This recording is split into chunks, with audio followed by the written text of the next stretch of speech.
배우 선우용녀는 아름다운 미모와 고생 한번 안 해봤을 것처럼 화려하지만 실제 인간 선우용녀의 삶은 그렇지 못했습니다. 배우 선우용녀가 실명 위기를 겪었다고 고백했다. 빚더미에 내려앉아 미용사 일을 해야 했고 끝내 뇌경색 진단까지 받아야 했던 항상 밝고 건강해 보이는 그녀에게도 힘들었던 시절이 있었다고 한다. 방송 녹화 중 갑작스레 찾아온 뇌경색으로 팔을 들 수 없었던 것. 그뿐 아니라 뇌경색이 오기 전 눈앞이 깜깜해지며 실명 위기까지 있었다고 한다. 선우용녀는 나를 위해 보약을 챙겨 먹거나 맛있는 음식을 챙겨 먹은 적이 없다. 우리 애들 사서 먹여야지. 이렇게 나보다 가족들을 생각했다. 라고 전했다. 선우용녀는 그때 우울증이 걸렸다.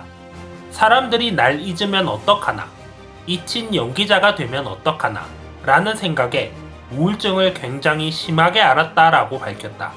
선우용녀의 파란만장한 인생 이야기. 탤런트 선우용녀와 남편 김세명과의 결혼 이야기는 아주 유명합니다. 결혼식 날 빚쟁이들이 몰려왔고 신랑이 될 김세명은 식장에 나타나지 않았죠. 결국 결혼식이 연기되었는데 당시에는 굉장한 난리가 났던 사건이었습니다. 인기 탤런트였던 선우용녀가 관련된 사건이기도 했고 당시 신랑은 맹장염이라고 변명을 하다가 말을 몇 번 바꾸면서 사건을 더 키웠던 점도 있었죠. 선우용녀의 친정은 유복한 편입니다. 친정아버지가 신문기자였고 선우용녀는 어릴 적부터 발레를 하면서 적성을 찾아갔죠. 중고등학교 때 발레를 했는데 그때는 제가 최고인 줄 알았어요. 그런데 고등학교 2학년 때 대한극장에서 외국 무용수들이 와서 하는 백조의 호수 공연을 보고 나서 마음이 바뀌었죠. 저는 발끝을 세우려면 말도 못하게 고생했는데 외국 무용수들은 식은 죽 먹기처럼 잘하더라고요. 그들의 다리를 보고 나니 제 다리는 무 같아 보이고 고3 때 무용을 포기하고 외교관으로 진로를 정했는데 대학에 떨어지면서 연기와 인연을 맺게 됐죠.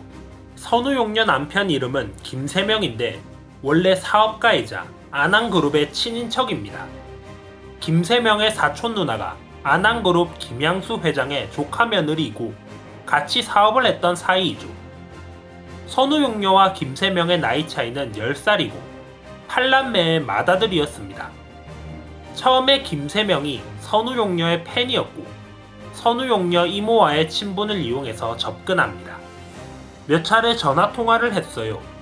그름께 한번 봅시다 라고 구수한 사투리를 쓰는 남편에게 호기심이 생겨 데이트 신청을 받아들였죠. 명함을 내밀었는데 현 주소 서울, 본적, 전라도 해남이라고 써있는 게 너무 박력있고 멋있게 보였어요. 게다가 운동만 해서 식스팩도 있었고 술, 담배도 안 했어요. 그게 너무 좋았던 것 같아요. 게다가 남편은 솔직했어요. 여자친구가 있지만 나를 만나면 여자친구랑 끝내겠다고 했죠. 그런 솔직한 부분에 반한 것 같아요.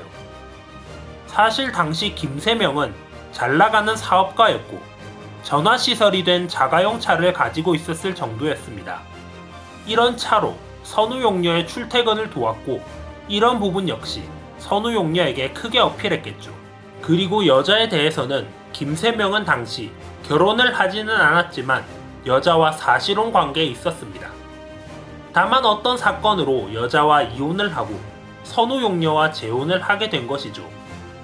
그런데 선우용녀의 아버지와 어머니가 사위를 탐탁치 않게 여겨서 둘의 결혼을 반대합니다. 결혼을 하려고 했는데 부모님이 반대했어요. 남편과 내가 10살 차이인데다 8남매의 맏아들이었고 고향도 마음에 들어 하시지 않았다. 남편이 안 되겠다고 마음을 먹었어요. 나를 한 호텔에 데리고 가고 보내지 않았죠. 한 달간 나를 잘 모시는 바람에 우리 집에서 허락했어요. 생각해보면 그때 큰애가 생겼어요. 즉 속도 위반으로 결혼을 하게 된 것이죠. 그렇게 1969년 11월 12일 결혼식을 올리려고 하는데 결국은 실패합니다. 결혼식 날 예식 장소가 반도 호텔이었는데 시간이 됐는데도 신랑이 나타나지 않더라고요. 무슨 영화에 나오는 얘기도 아니고 속이 얼마나 바짝바짝 타들어가던지. 시간이 얼마 지나고 신랑이 나타나긴 했는데 다른 사람 빚을 대신 떠안고 채권자들한테 몰려 때맞춰 시게 나타날 수 없는 처지였다고 하더군요. 결국 빚쟁이들이 남편을 보고 싶으면 도장을 찍으라고 하더군요. 그래서 아무것도 모르고 도장을 찍었어요. 그 도장 때문에 빚더미에 앉아 그 빚을 7년 동안이나 갚았죠. 만약 이때 선우용녀가 도장을 찍어주지 않았다면 김세명은 아마 사기꾼으로 낙인 찍혔거나 선우용녀의 전남편이 되었겠죠. 선우용녀의 결단이 사람을 구한 것 같습니다. 참고로 김세명은 나중에 안항과 결별하게 되고 독자적인 사업을 추진하지만 여의치 않습니다. 선우용녀가 거의 돈을 다 벌어오게 되죠. 또한 안항그룹은 우리나라 반도체 패키징 회사로 출발해서 비메모리 분야의 선구적인 기업으로 성장합니다. 다만 1990년대 후반 외환 위기로 안암 반도체 등을 매각하면서 그룹의 덩치가 축소됩니다.